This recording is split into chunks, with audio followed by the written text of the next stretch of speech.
Okay, welcome to the Fleming home and the headquarters of the GFWC Women's Club. I want to welcome you. I am a club woman, and this is our historical home. We are I'm just going to say a little bit about GFWC. We are a club that has been in existence for 115 years. We do a lot of service projects in the community here in Fairmont and for the state and beyond. And one of our goals or missions is to preserve arts and the culture.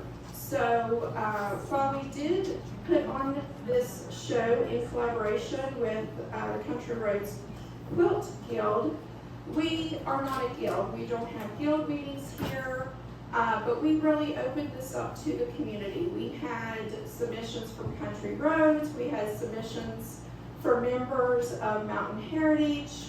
And we also had submissions from members of the community that did not belong to a guild. And actually, in the room off to the left here, had a lady that submitted her very first quilt. She was very proud of that, submitted a very lovely narrative with it, and was and that made it worth it. Preserving that art and heritage of quilting and the excitement of it. As you all know, quilting is a Appalachian heritage, a Appalachian folk art, and it is something that our club is very interested in preserving and promoting in our community. And with that, we are very excited to present to you today Terry Choco. She is a member of our Country Roads Quilt Guild and an acclaimed quilter in our state. I'll let her tell you more about herself, but I am very honored to present her to you today and to have her show you some of her artwork in the form of a trunk show. I want to thank you for joining us today. So with that, I will turn it over to Terry.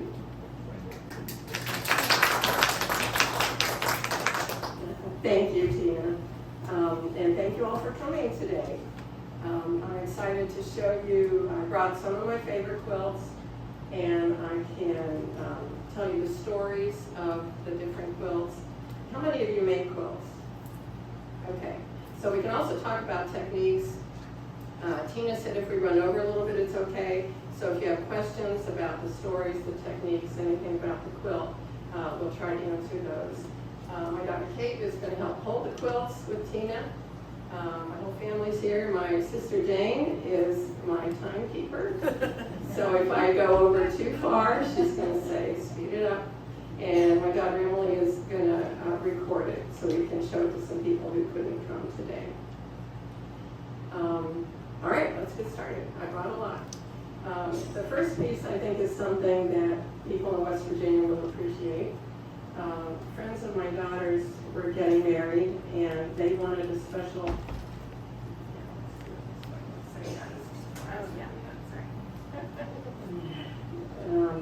They wanted a special stole for the minister to wear, and they are both really into farming, and they love vegetables. So they wanted a cauliflower on one side and a broccoli on the other. And they wanted the color scheme to be the colors of ramps.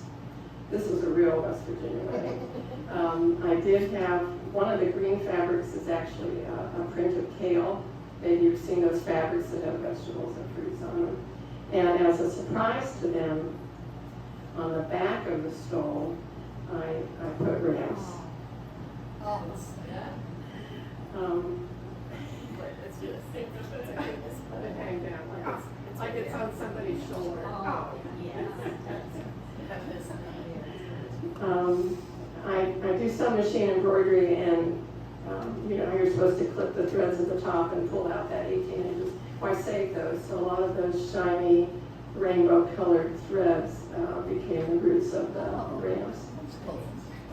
So that was really fun. And then I lined it with that petite West Virginia fabric that was used in one of the shop hops. Okay, let's move on. Sure. I think almost these are on my website too. And I made up some little cards if anybody wants to help you remember the website if you want to check out things. And the stories are on there. I did bring some new things that aren't there yet. Yeah, that's right. Okay, let's do that one. This is the one that I'm probably best known for. You may have seen this before. I really like making quilts that look like mosaics. And when Emily moved back home from too many years in Seattle, talking about loving West Virginia, I started thinking about making some kind of West Virginia quilt. And I thought the counties could look like pieces of a mosaic. And then I came up with a technique for making the outside, the background, look like a mosaic that was really much faster and easier than some other techniques that I've done with mosaics. So that is an available quilt pattern. I've taught it before. I've sold a lot of patterns. I keep thinking every quilter in West Virginia must have the pattern by now, but we keep getting new quilters and they keep buying the pattern, so that's pretty exciting. Some people will make the counties, if there are special counties in the state, maybe where they were born or where they live now, they've made them in different colors that really pop out. So that's been a fun quilt. Just throw them. Yes, so we're talking about mosaics now. So this little one, in my bathroom, when I'm standing in front of the sink and the mirror, I can see the wall behind me. So anything on that wall is always mirror image. Okay, there's a mirror right there. I don't know if you can show that. Oh. Oh. So I thought, wouldn't it be fun? Are you able to see the reflection in there, or is it true? I got one. If you take a picture of it. Okay. So I thought it would be really fun to have something back there. And if you can't figure out, it says "Hello, Gorgeous." So I thought that'd be a great way for me to start my day. And also, if we have company who are using that bathroom while they're washing their hands, they can see that behind them. And this was done in a more traditional way of, cutting out all these individual little pieces. So that took some time. And as I was making it, I had to have a big mirror there to make sure that what I thought I was putting was actually going to be. And I found this font that breaks the letters in pieces already, so it looks like a mosaic. Because the edges, it's all fusible applique, and because the edges are all raw edges, I often cover with a layer of tulle. Tulle is a very soft, fine netting fabric. I have a piece, if anybody's not familiar with it. And then I don't have to worry about the edges ever raveling. And sometimes I will quilt through the grout. Sometimes I'll just quilt right through. I think I used metallic on this thread and just did some parallel lines. So that's Hello, Gorgeous. Yes, this one I finished a couple days ago. Oh. So my husband had Alzheimer's. The last few years of his life, I was not able to quilt. And quilting had been my therapy for years. And when I needed it the most, I couldn't do it. He would either need me, he'd want to help me, or he'd disappear. So I just gave up on quilting for a few years. But one night, I was tired on the couch, he'd gone to bed, and I thought, well, I can still be creative. I can make a sketch of something that I want to make someday. So this little sketch has been in my brain for years, and it's very gratifying to see it in the fabric. You may not be able to see the words above the figure. It says, "I got this," and I made it a very subtle contrast because it wasn't like I was screaming, "I got this." It was more of a whisper to myself to be strong, you can get through this, and I just wanted there to be like a hint of brighter skies ahead. That is also mosaic, and I covered that with black tulle. I love steam a seam too because it's tacky. You can put that on your back or your applique fabrics and they'll stick there like post-it notes. You can rearrange them. But for the purple path, I thought, oh, I've got this other fusible, I'll just use it up. And every time I moved, pieces kept falling off. So my intent was not to quilt around every one of those little pieces, but because they wouldn't stay stuck, I pretty much quilted around every one. So that's my latest completed quilt. Thank you. Well, I think probably everybody can relate to that. We all go through tough times. So I think that's it for the mosaics. Okay, let's move on to shisha. Shisha, you may have seen Indian fabrics that have little mirrors attached, and that's called shisha. Shisha is a Persian word that means glass, which refers to the little mirrors that are used in their clothing. And I believe this is probably the first piece that I made with the shisha embroidery. This is actually the second Yikes quilt. The first one I donated to the Alzheimer's Art Quilt Initiative, and my good friend got in a bidding war and paid $200 for the first one. And so I never had one for myself, so I finally am getting around to finishing that. I was hoping to get the binding on last night, and I just ran out of steam. So I do very little handwork, but there's something about this technique that I really love. This has, instead of mirrors, it has very large sequins. And most of the embroidery is on top, just holding it in place. And it's really fun. I'm going to be teaching this at Stitch in Morgantown sometime this summer. We haven't picked a date yet. And I'm hoping to make a pattern with yikes and with some other words that we might want to use. Okay.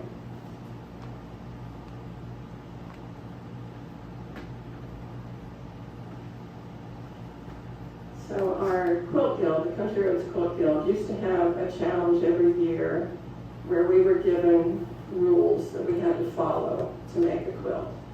And we weren't allowed to show anybody what we were working on, and then the night that they were due, we would bring them in a paper bag. Somebody would take them in another room, hang them up. We would go around and vote for our favorites without knowing, who made what. So this particular challenge, we were at a guild meeting, we passed around a paper bag full of crayons, and without looking, we had to pull out a crayon, and that had to be the main color for our quilt. So I pulled out copper. So it's taking me years to try to embrace brown. I used to think brown is what colors look like when they get dirty. But I understand now it adds warmth, and I'm trying to get there. And I do think copper is probably my favorite brown. So the rules said 60% of the quilt had to be any shade of your crayon color. You could also add any shades of a second color. And if you wanted to, you could add black and white. So I'm trying to think, what can I do, with copper? At the same time, I was continuing to learn more about the shisha embroidery and read that you can use it with mirrors, you can use it with the large sequins, or you can use it with coins. So then things started exploding in my mind, like pennies are coins and pennies are copper. So from then on, I sort of feel like the quilt made itself. It was going to be pennies from heaven. So I don't know if you can see, there's a very thick, shiny thread that is these, the water streaking down. It's by Superior Threads, and it's called Razzle Dazzle. And it's too thick to put in the needle of your sewing machine, so you have to put it in the bobbin. And so if you want that thread to be on the front of your quilt, you have to quilt it face down on your machine. So in order to get them where I wanted, I first quilt, you can't really see them, I'm sure. I quilted some lines with a very fine, lightweight thread that matched the color of the background. I just quilted some parallel lines sort of around where I wanted the finished ones to be. So then when I flipped it over, I could use those as a guide when I was doing the thick razzle-dazzle thread. Am I going over? No, I said that's so smart. I'm sorry. I Oh. commentated myself. Okay. And then I used the razzle dazzle to stitch the shisha also. And it's not really great for doing hand embroidery. If any of you do hand embroidery, it was hard to work with, but I liked the effect and I got through it. I did also do some couching of a heavy copper cord in the border. So that is things for her. Did you win? I don't remember. She has so many ribbons. I have done very well in those kinds of challenges, but I don't remember. Okay, this is a brand new quilt I finished in December. And I was invited to teach at the West Virginia Quilt Festival in Summersville in June. And I thought, oh boy, I have lots of time to get ready, sure, I'll do it. And then they said, yeah, but we need pictures of the finished project and, your materials listed and everything by December. So I had to scramble and get this done. The theme this year is Christmas. And I didn't want to make something that screamed Christmas in case somebody didn't want a Christmas quilt. But this is one that they could certainly make more Christmassy if they wanted to. They could put stars on all the trees. They could decorate the trees with buttons or beads or embroidery. I wanted it to be simple enough that quilters of any level of experience could do it. And those of us that are more experienced still like to have some quick projects that we can make for gifts and for ourselves. So the applique, I feel like, is pretty simple.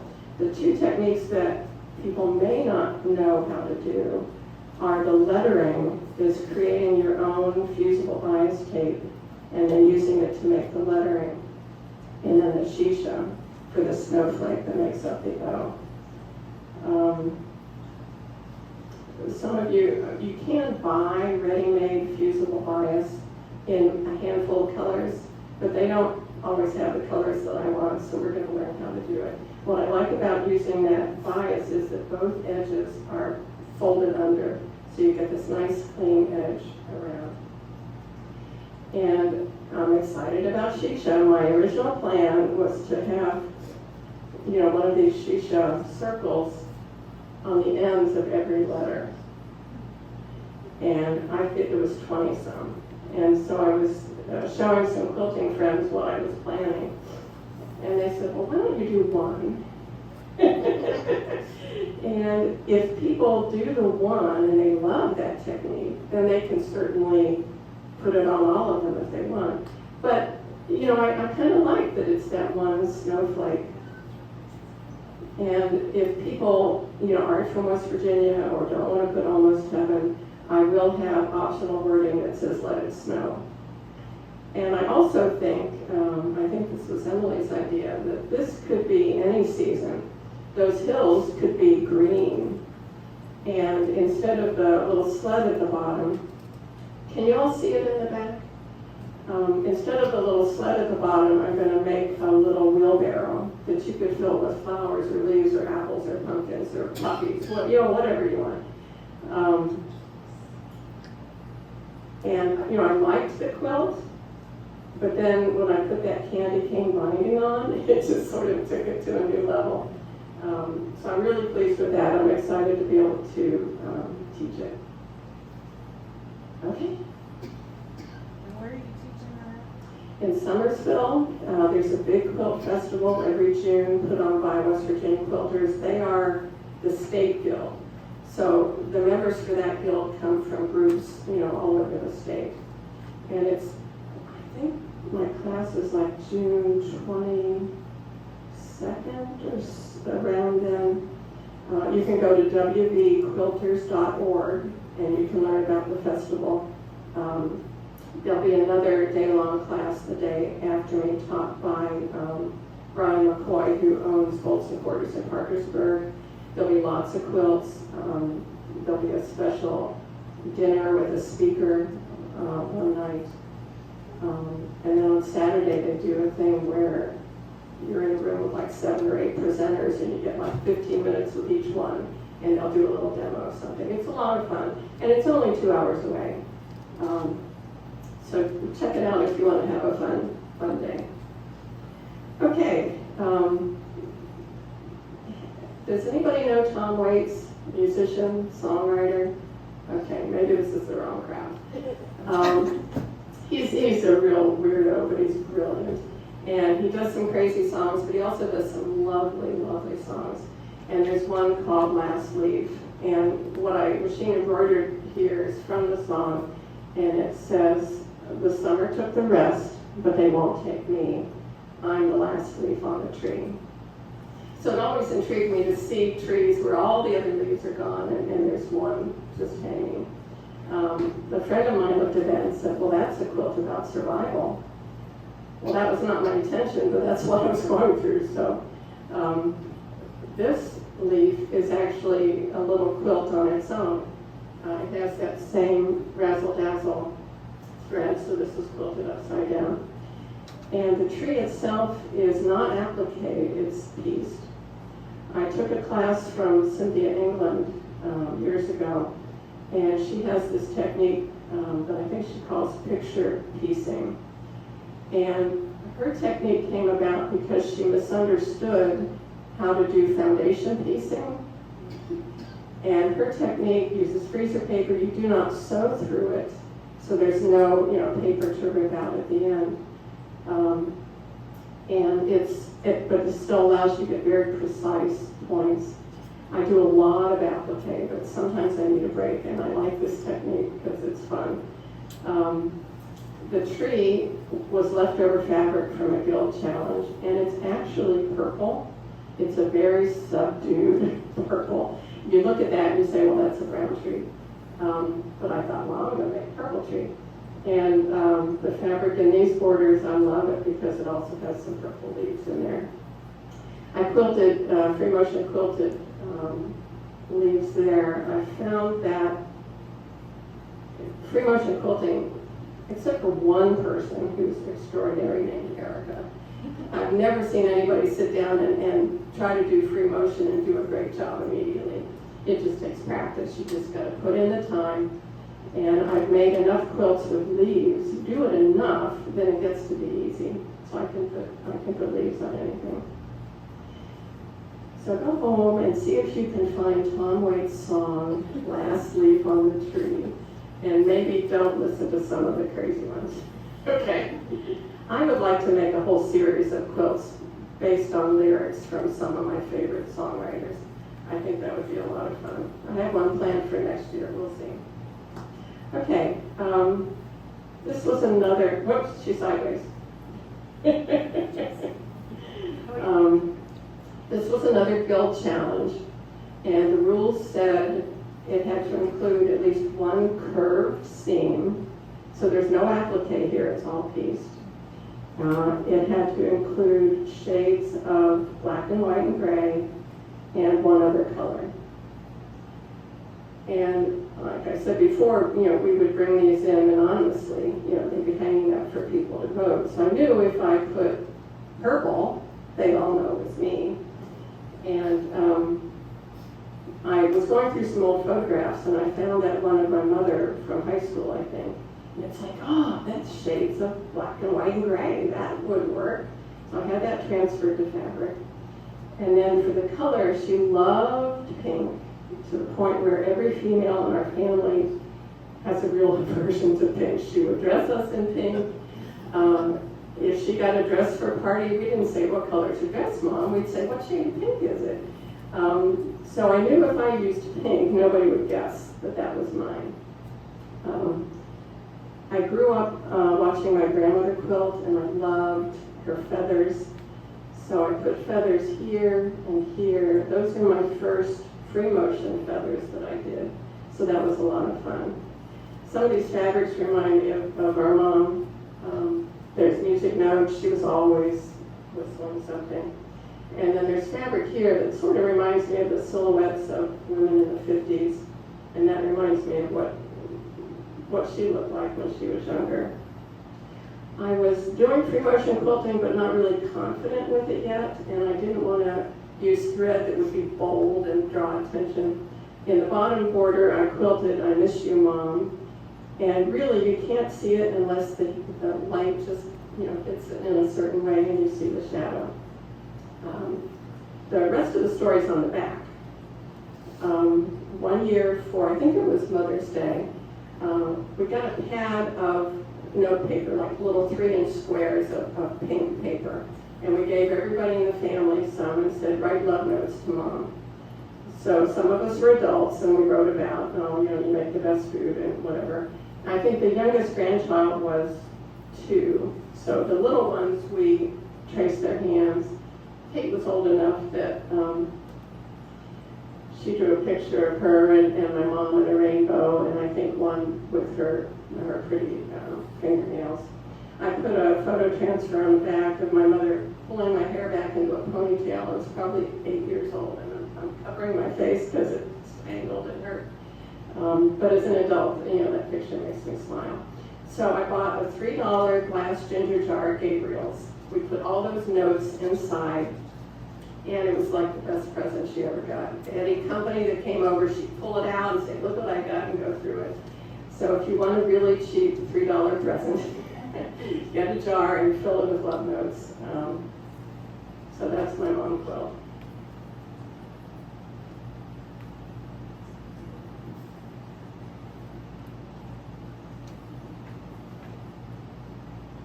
Oh. So I am, can you still hear me? Yep. I'm very comfortable with fabric and thread and needles, but a paintbrush kind of terrifies me. And they say it's good to do things you're scared of. So I took an online class called Faces on Fabric. The class is no longer available, unfortunately, but it was a series of classes to teach us, how to sketch and how to paint. And I think for a first attempt, I'm pleased with it. I think I actually brought a picture. This is my favorite picture of myself at like 2 years old. So that's what I based it on. I did fix the bangs a little better. So that's artistic license. So that's Terrier 2.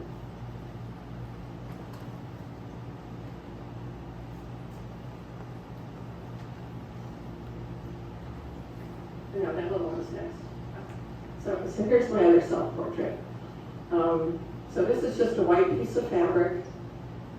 And I had some Sukaneko, I think they're fabric inks, that I'd seen people on TV using for different things, so I thought I would try that. There's some heavy black lines are free motion quilted. The lighter words around the edges are done with a pigment pen, where I just wrote things that were about me, I guess.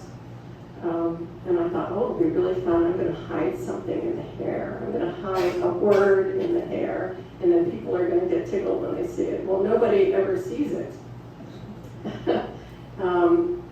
It starts with the letter C, which just looks like another curl, but it starts the word creativity. So a joke isn't funny if people don't get it. But it was fun to work with that. These inks do not change the feel of the fabric. It's still very soft. So that was fun. Did somebody want to see it? Yeah. Oh, if you want to, sure, thanks. Then you can see the creativity in the hair. I've never dyed my hair, but if I do, it's going to be purple.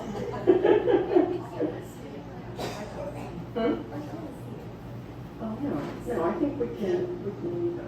Glass half full. Okay, I think we're ready for the big ones. Okay. Where's glass half? Make sure. Which one is glass half? Is that glass half full? Okay, the last 4 quilts that I brought all tell a story. There is a quilter named Mary Lou Weidman who really influenced my quilting path. She does story quilts, and she said if you ask a room full of 5-year-olds who's an artist, all their hands go up.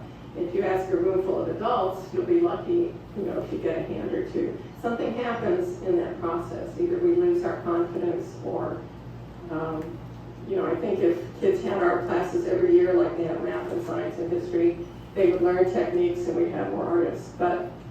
So she helped me get in touch with that 5-year-old. And I'm not going to try to do fine art like Kate can do, but mine is more folk art. If I can draw a simple shape that you can recognize what it is, that's good enough for me. Reading her books, taking her classes, it's just my creativity is going crazy. She has exercises to increase your creativity, and so I have a lot of fun. So this first one,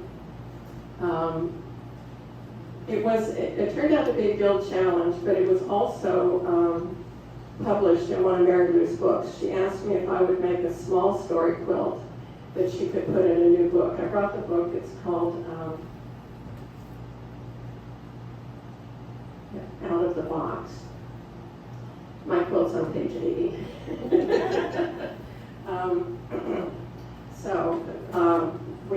So she asked me if I made a small quilt, so I'm trying to think, okay, what do I want to make a story quilt about? A story quilt can capture a moment in somebody's life or celebrate something. Mary Lou says if you're in your grandmother's attic, she's died, there are 12 beautiful quilts, 11 are perfectly pieced or applique works of art, and then there's a story quilt that shares something about her life. Which one do you want? Well, you want them all. So I was trying to figure out, what story quilt am I going to make? And then there was a guild challenge that said make a quilt based on or inspired by seasons. So I started thinking, okay, what can I make this story quilt so it will also work for my challenge? I can make one quilt. It's been 40 years since I met my friend Diane, and we met at our neighborhood school bus stop on the first day of kindergarten for our older children. We lived in the same neighborhood, but not close enough that we knew each other. So we put our 5-year-olds on the bus, they went off to school. We each had a little one in the stroller. Kate went off to kindergarten, Emily was in the stroller. So we decided to walk around the block together that day, and we've been doing it for 40 years. So we have not only walked through the seasons of the year, but we've walked through the seasons of our life. Have any of you seen the movie Notting Hill with Julia Roberts and Hugh Grant? There's a scene in the movie where he leaves his apartment and he walks down the street toward work, and as he walks, you see the seasons changing. So that scene, represents the passage of time. So that really inspired how I laid this out. This is summer, tire swing, there are fireworks up here, fall, winter, spring. I did some machine embroidered flowers. Can you see them? Okay. We had a black cat named Pokey who would walk with us, but he would often get distracted and he would fall behind, and then he would meow like crazy to catch up. And then we had a gray cat, Ashes, who stayed closer to home. I quilted Friendship is Always in Season, and whenever I want to put words on something that have to fill a space, I had this 3-inch wide tape. I don't know if it came from like an adding machine or I don't know, I've had it forever. So I will cut that tape, the size that I want to fill, and then the pencil, I'll write in the words and try to see how am I going to make everything fit. And then I will lay it or pin it close to where I actually want to stitch, and that helps me keep on target, so it'll work. I think that's it.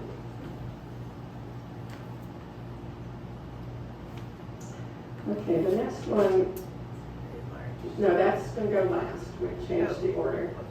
You can lay it in the chair. So we might need 2 people for the rest of these. Yeah, we'll do Jane's next. There is a video on my website where this was in the Summersville show where I talked about this one.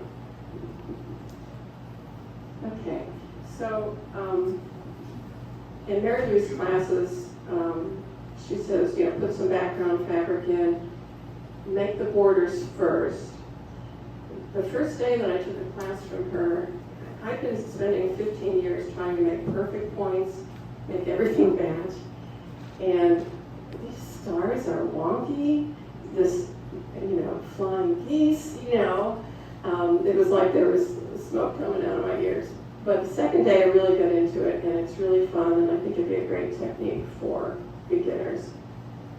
And she said that the reason that we have so many UFOs, we start quilts and then we have trouble finishing them, you make a block and it's okay, I like it. You make another one, you make another one, and you make another one. And then at that point, you know what it's going to look like, and your mind starts thinking creatively about the next project. So with something like this, you start making stars, and by the time you've made a few, you're done. And then you make something else and something else. There's some churn dash down here that are pretty funky. So then after you get the border done, sew to the background, then you can start planning. You can fold this over if that helps. Well, not that far. Just the border. We don't have to see the border anymore.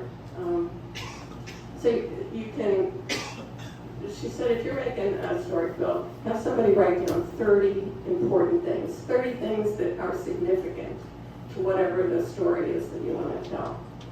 And not that you have to use all 30 of them, but you can pick and choose then what is most important. And even put down ideas that seem bad because they may lead to something good. So this I made for my sister and her family. And I've never told this story in front of her. I've heard you see it. I've seen the video. I know. Go ahead. They wanted to, well, this is from the program from the wedding. I found the one whom my soul loves. And I think I used that same bias tape lettering there. They live on a farm, lots of animals. They wanted to have a family. Jane went through in vitro. And they're much more successful with that now than they were 20-some years ago. And she only had 5 viable embryos. They were originally going to implant 4, but there were only 5, so they went ahead and implanted all 5. So she got home, the drugs wore off, and it's like, that's a basketball team, what am I going to do? So it was too early to get a pregnancy test. So some friends from her church invited her to come over for their prayer circle and said they had great success helping people get pregnant. So she went to hang out with the women. Chris went golfing with one of the husbands. And when they were on the golf course, can you pull it a little tighter? There you go. They heard this whoosh, and there were 3 hot air balloons over them. And then, I don't know, a couple minutes later, they saw 2 more far off in the distance. And Chris knew that 3 of them made it, and 2 of them didn't. So here are the triplets. So, they're flowers in a wheelbarrow, but that's the triplets.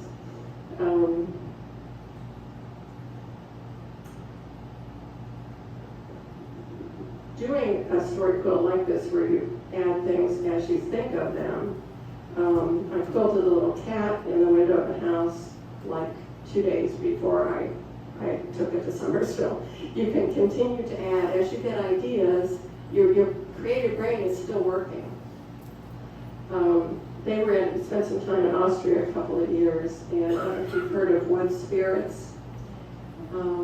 It's a belief that there are evil spirits in wood, and I guess knock on wood will make them go away. Anyway, they brought some things back. You can have something you can hang by your door, to keep evil spirits away. Little chicks in the window, they're always raising little chicks. Did I miss anything? Oh, horses, tires swinging, it goes on and on. Well, that's true, that's true. Our father was a tire salesman, so there's tire for him. Our mother loved pink, obviously, and roses, so the pink rose is hers. There are fabrics with sheep and horses. The chickens in the yard are fun. And here's another instance where just keep quilting leaves. Once you got that in your repertoire, you can keep going. I don't know the significance of the falling star, or shooting star. Okay, I think I'm done with you. That was a first date. Oh, the first date, there were falling stars or Yeah. shooting stars? Okay, Some similar story there. okay. We're ahead by 6 minutes. I'm ahead by 6 minutes? Okay. Okay, this is a story quilt I made to celebrate my life with my husband. And I finished it, I think it says 2005. It was right before our 30th anniversary. So the same kind of strategy as the other one, some funky stars, hearts, things around the outside. I always said, come my love, grow old with me, the best is yet to be. So I put that in. You can see the tree, we have an empty nest. It was more of those threads from machine embroidery that I didn't throw away. So I made a nest, and our branches are on their individual, our birds are on their individual branches now. Why don't we fold down the border and we can fold it up To so keep the red.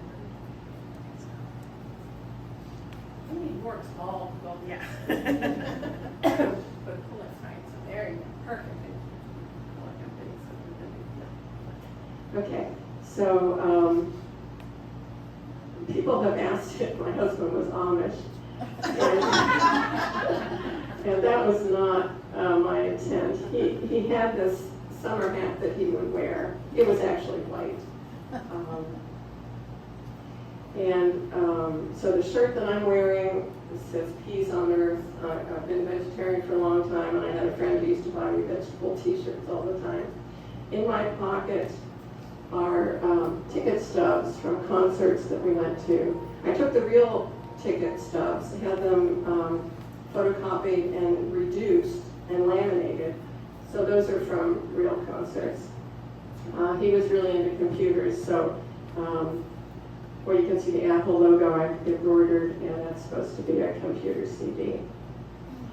Underneath the empty nest on the tree, there's a photo transfer from our wedding day. And then quilted underneath are our initials and the wedding date.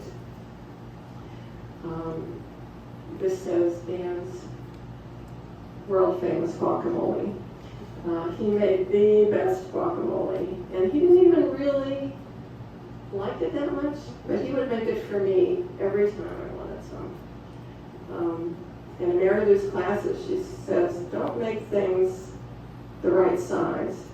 If it's important, make it bigger, So he didn't actually make the bowl that big, but he could have. Here's vegetables. A lot of his favorite vegetables are down there. This represents our networked computers, which was a huge deal before Wi-Fi. I used a fabric for the roof in this house that says, P.S. I love you.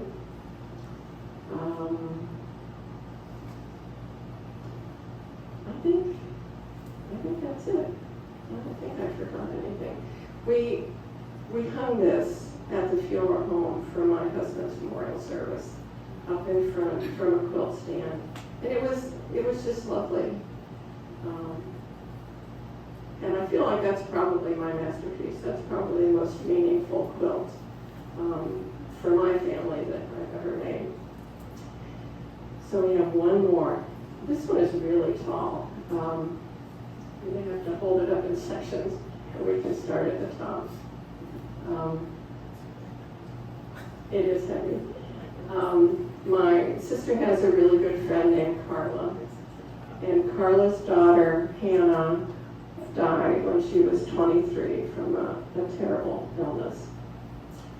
And I knew Carla a little bit just from some family gatherings, and we were Facebook friends. And sometime after Hannah died, I said, is anybody making a memory quilt for you with her clothing? And she said no.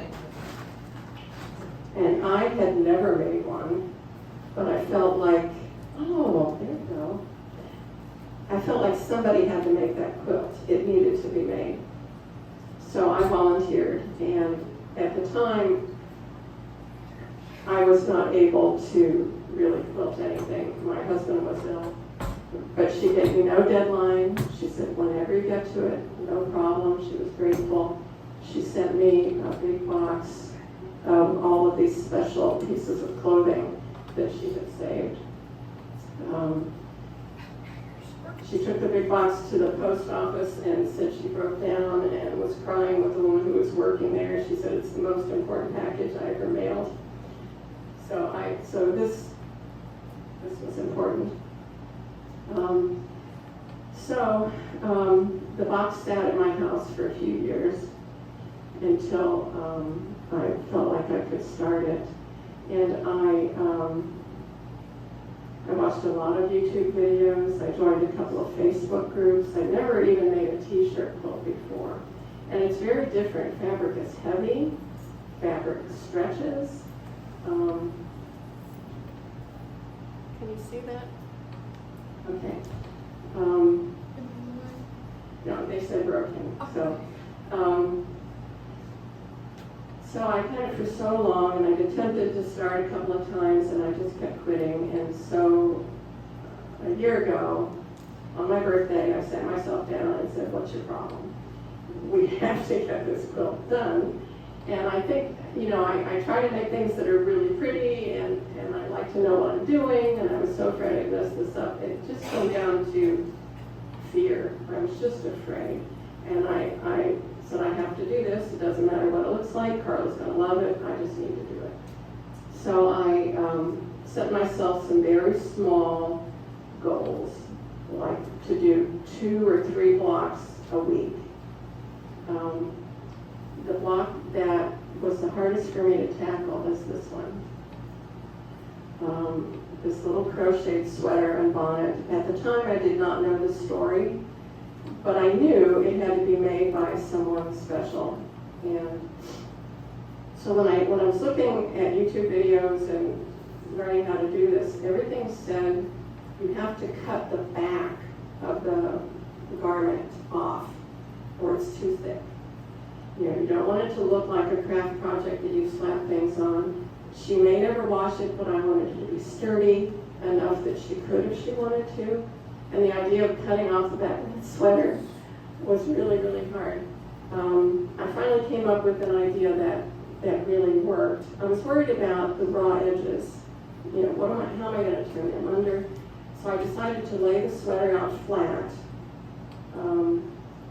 And like under the arms and the sides and the shoulders, I stitched along the edge, 1/8 of an inch in along those areas. And then when I cut off the back, those edges were already turned under. So that made it more manageable. So I decided I was going to tackle that hardest block first.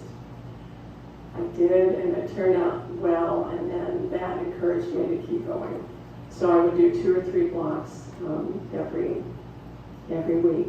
And then April came and I had to decide, am I going to put it in the Summersville show or not, because we have to register quilts by the end of April. So I thought, I think I can do it. So I did it, and then I worked like crazy to get it finished. Okay, let's go back to the top, and then we'll tackle the top blocks, and then we'll work the way down. This white sash, can you see it says I'm 21 bitches? So she must have worn that sash when she went out on her 21st birthday. I opened up the sash so I would get a longer strip of the black satin. And the little flower with the H is a tattoo design that Hannah drew herself. So that's her handwriting of the letter H and her flower. When she knew that she wasn't going to survive, they had, I guess they had a tattoo party, and a lot of friends and family came and got tattoos that were either her tattoo or something like that. So I thought it would be nice to incorporate that into the quilt. It also became the logo for the foundation. Okay. Did you all hear that? They created a foundation to raise scholarship money, and that became the logo for that foundation.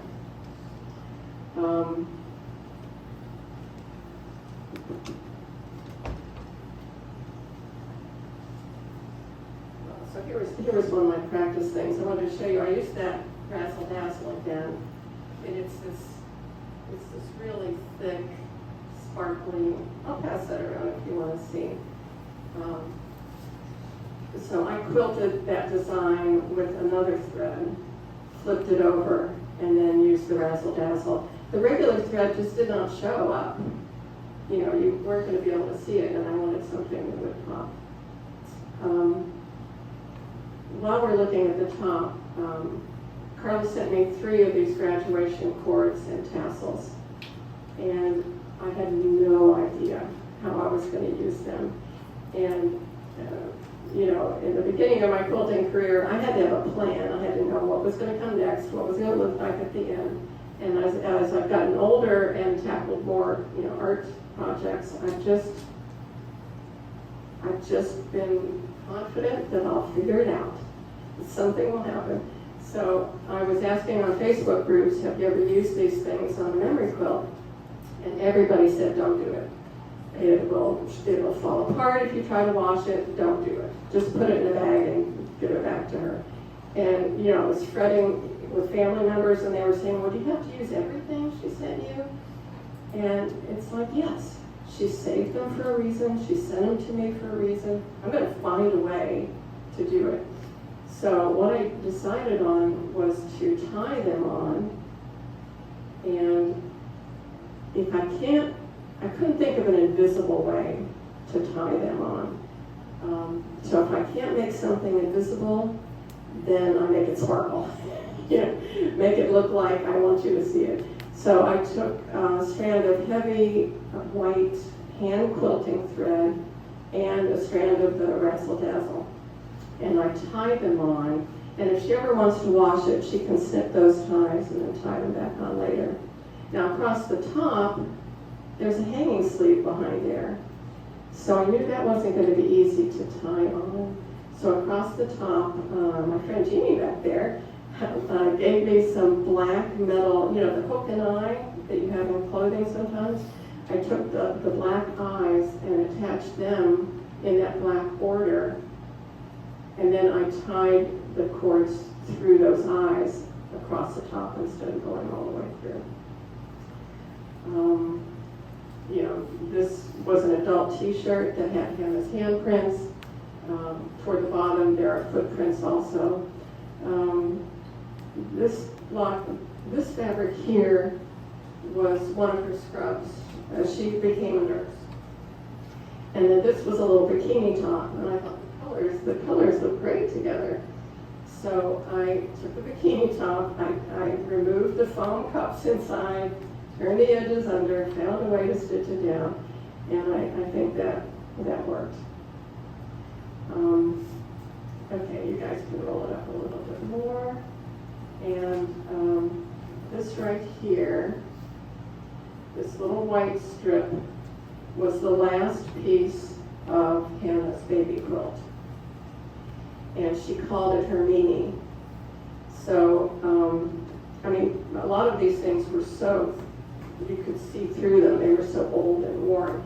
So a lot of things had interfacing put behind.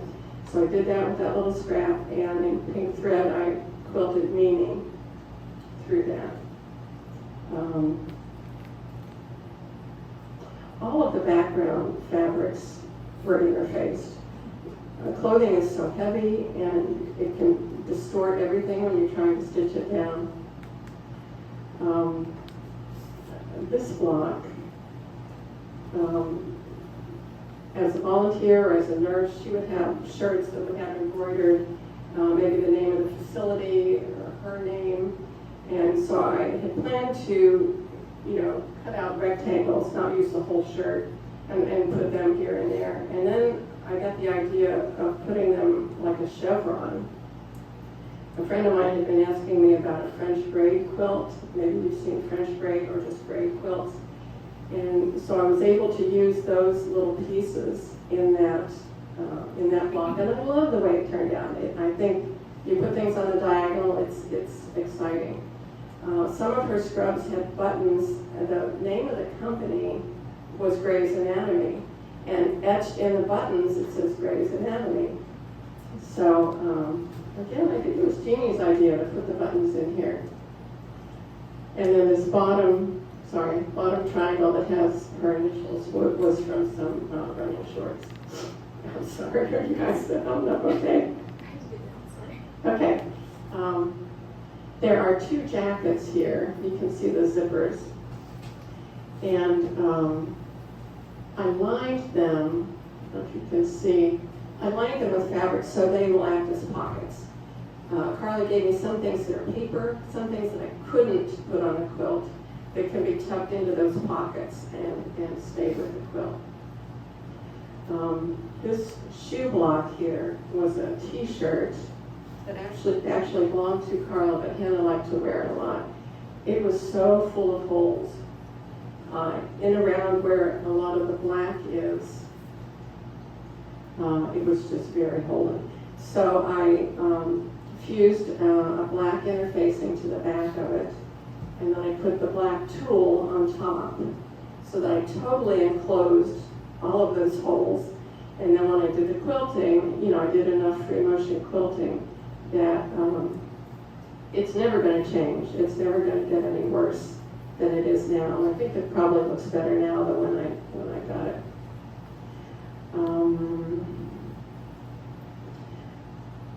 The hardest technical block for me to do was this tiny little 6-inch Crown Royal bag. I don't know if you're familiar with those bags. They feel like velvet. They do not stretch in either direction. I thought, well, this is going to be sturdy. This is going to be easy to work with. So when I started to sew that first sashing piece, everywhere the needle went through that bag shredded. So I carefully ripped it out, and I thought, okay, I'm going to need interfacing on the back. Put interfacing on the back, started to sew that again, and the same thing happened. So I carefully ripped it out again, and then I put tulle on top. So interfacing on the back, tulle on top, and then it sewed beautifully. So that's never going to fall apart. But it was surprising. This tiny little block from a fabric that looked sturdy gave me so much trouble. The block with the pink sweater and the gray piece on the left was a robe that Hannah wore a lot. And one of her favorite sayings was, "Live life out loud." So that is stitched in the gray. It's pink thread. It doesn't show up very well unless you're close. Okay. Can you try to hold it from the top again? Most of the memory quilts, the t-shirt quilts that I've seen are done where all the blocks are like the same size and it goes together very easily. But I guess I'm stubborn, and I wanted to make them whatever size they wanted to be. Are you familiar with partial seam piecing? Okay, sometime when you're online, look for partial seam fusing. It allows you to put things together like this. This is kind of an extreme situation, I think. The actual sewing is not hard, but the planning. I spent an entire afternoon on the couch with graph paper, mapping out what gets sewn to what first. Like those 3 or 4 blocks on that end are all the same width, so they're easy. You know, that's a unit. But then as I worked my way inward, it got more complicated. But it was worth it. I'm very pleased with how it turned out. Carla loves it, and it's going home to her today. I knew I don't quilt to get ribbons, but I am a competitive person, and if I get ribbons, that makes me happy. I knew this would not get a ribbon in Summersville because it can't compete with other quilts. You know, my biggest hope was I volunteered in judging rooms before, and I know judges are allowed to give like special recognition little papers they print out, you know. And that was my biggest hope, that maybe a judge would see something in this that that would, you know, make her excited. So as we got to the show, we were trying to find the quilt, and from a distance I could see it hanging, and I saw a little piece of white paper. So it was the judge's special recognition for outstanding memory quilt. And it was the first one I ever made. I was blown away. So I'm excited about that. And it did win a 3rd place Viewer's Choice ribbon at the Mountaineer Week Quilt Show in Morgantown in November. Viewer's Choice has nothing to do with how well you did it. It's like what speaks to people. And that's important too. If you guys can turn it around now, or just trade places with each other. So this pink fabric on top, I think was a cheap fabric from Joanne Fabrics that Hannah had hanging on her wall. And I thought, well, the back would be a good place for that. And some of the stitching on that fabric made it a little challenging to quilt. It wasn't always smooth, but I got through it, I did it. The fabric in the center here were baby curtains. I don't think they were ever used as curtains. I think Hannah would just kind of snuggle with it. And I could see right through that fabric when I got it. So that was all interfaced to make it sturdy. And then if you can pull it up to the bottom, I did buy a few fabrics. Hannah loved hydrangeas, and she loved cupcakes and sprinkles. So those fabrics are all ones that I bought. On the right is the label. I don't know if you've heard of spoonflower.com, but you can send them any image, and they will print it on fabric. They have lots of kinds of fabric to choose from. And it's a real quality print. I wanted something that I wasn't worried was going to fade. And so I had this label done. The quilt wasn't done yet, but I knew I had to get the label done. And I was worried about not being able to get some things put on the quilt. So I wanted to make sure at least they were on the label. So the graduation cords are there, this little zippered pouch is there. And there were cards that were given out at Hannah's memorial service that were provided by the organ donor organization. And then I had my wording of what I wanted to put on the label. So I had that label made. I love it. I might do that for all my quilts. So that's it. Do you have any questions about anything? Look at that, I only went 2 minutes over. Yeah. How do you spell that one with the mirrors? What's that technique? It's S-H-I-S-H-A, Shisha. And if you go to my website under, I think, other quilting or whatever, there are pictures of Shisha quilts. It's cool. Yeah. Anything else? All right, well, thank you for coming.